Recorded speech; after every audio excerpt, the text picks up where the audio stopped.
जो union budget पेश किया गया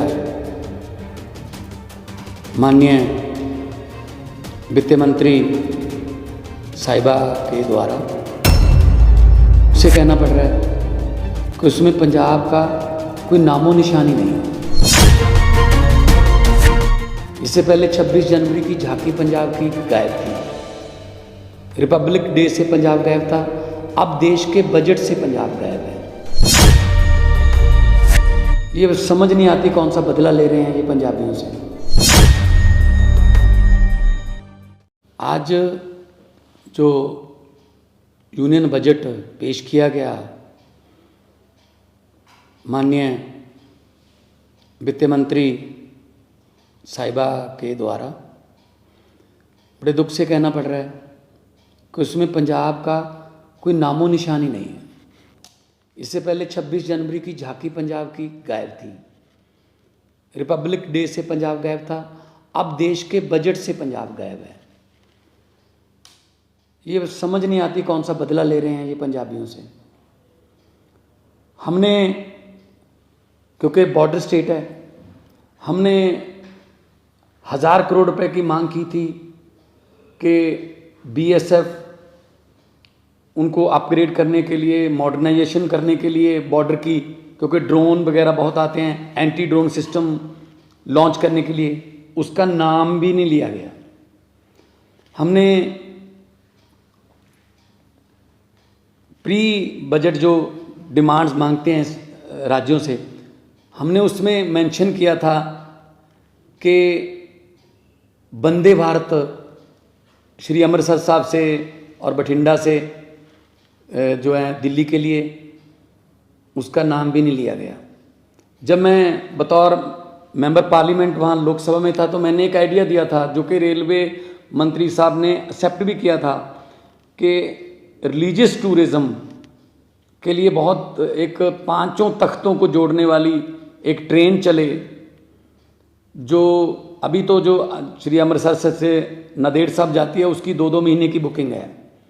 अगर आप श्री अकाल तख्त साहब से तख्त श्री केसगढ़ साहब तक, अगला पड़ाव जो है तख्त श्री पटना साहब तक, उससे अगला पड़ाव तख्त श्री हजूर साहब नांदेड़, उससे अगला पड़ाव जो है वो तलवंडी साबो का हो और वापस फिर अकाल तख्त साहब। तो ये ऐसी ट्रेन जिसमें लाखों जो एनआरआईज भी हैं वो भी 5 तख्तों के दर्शन करना चाहते हैं, लेकिन उनको बहुत दिक्कत होती है, कोई नामो निशान नहीं है उसका। और कोई एमएसपी, नई फसल पे कोई एमएसपी नहीं दी गई है। हमने कहा था कि 1500 रुपये पर एकड़ जो पराली जलाने की समस्या है उसमें 1500 रुपये पर एकड़ सेंटर दे दे, बाकी हम दे देंगे, लेकिन उसका भी नाम नहीं लिया गया। किसानों को तो मतलब अपने हाल पे छोड़ दिया गया, किस्मत पे छोड़ दिया गया है। और हम कॉलेज बना रहे हैं, 16 नए मेडिकल कॉलेज बना रहे हैं। इन्होंने कहा है कि जी कि नर्सिंग कॉलेज खोलेंगे, कब से खोलेंगे, कब से वो चल रहे होंगे, कोई उसमें डिटेल नहीं है। और सबसे बड़ी बात है कि शेड्यूल्ड ट्राइब्स के लिए काफ़ी सहूलतें दी गई हैं, अच्छी बात है, लेकिन शेड्यूल कास्ट के लिए कोई भी ऐसी स्कीम नहीं है कि जो शेड्यूल कास्ट हैं, एससी हैं, बीसी हैं, जो पिछड़े वर्ग से हैं, उनको ऊपर उठाने के लिए, उनको उनका जीवन स्तर ऊपर उठाने के लिए कोई पैकेज हो। तो सिर्फ कागज़ में लिपटा हुआ एक लिखती एक स्क्रिप्ट थी। इससे पहले भी बजट में पेश कहा गया था आने वाले 2023 में, 2024 में हम किसानों की आय दुगनी कर देंगे। कहाँ दुगनी की है आय उनकी? एमएसपी के नाम से तो ये सरकार, मेरे ख्याल में सेंटर सरकार जो है चिढ़ती है। तो किसानों से एक किस्म का बदला लिया गया है, क्योंकि उन्होंने आंदोलन किया था, इतना बड़ा आंदोलन किया था, तो किसानों के बारे में कुछ नहीं बोला गया, कोई एमएसपी नहीं दी गई।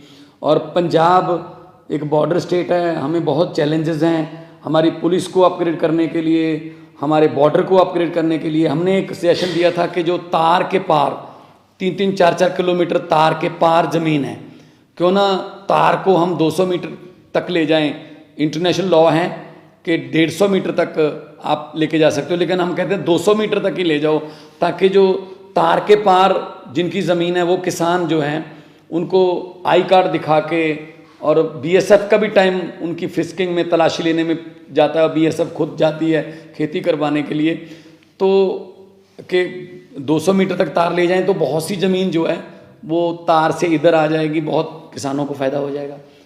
उसका कोई मेंशन नहीं किया गया। तो मुझे तो लगता है ये कोई बदला ले रहे हैं पंजाब से, लेकिन पंजाब जो है वो एक ऐसी स्टेट है जिसने 90% कुर्बानियाँ देश को आज़ाद करवाने में और अभी भी देश की आज़ादी को कायम रखने में हम कुर्बानियाँ दे रहे हैं। तो ऐसा पंजाब के साथ अन्याय जो है वो अच्छा नहीं है। और हम जब डिमांड फॉर ग्रांट्स बजट पे डिबेट चलेगी तो हमारे जो साथी सांसद हैं राज्यसभा में, हम ये बातें माननीय वित्त मंत्री जी को याद कराएंगे कि पंजाब को आप देश का हिस्सा मानो, पंजाब को देश में से मनफी नहीं कर सकते, क्योंकि पंजाबी हैं जो पूरे देश को खाना भी खिलाते हैं, पंजाबी हैं जिन्होंने हरा इनकलाब ला के देश को अनाज के मामले में जो आत्मनिर्भर बनाया था। तो अब उनको ऐसे छोड़ना, लावार छोड़ना अच्छी बात नहीं।